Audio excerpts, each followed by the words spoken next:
Paano nga ba gamitin ng Cbank sa Shopee? Tara, alamin natin.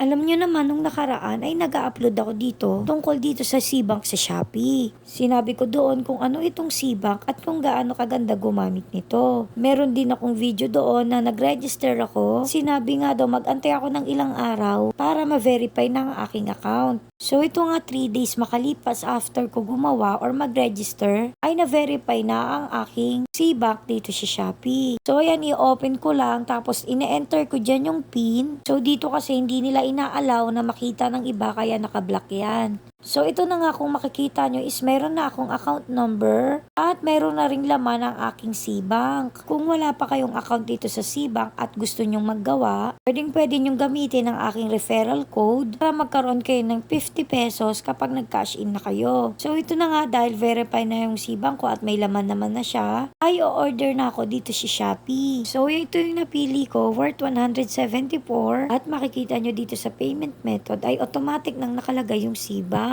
Siyempre, kapag sobra-sobra yung nilagay nyo dyan, yung binili ninyo is hindi nyo dyan makikita yung Cbank. Hindi naman kaya makikita nyo siya pero naka-gray siya.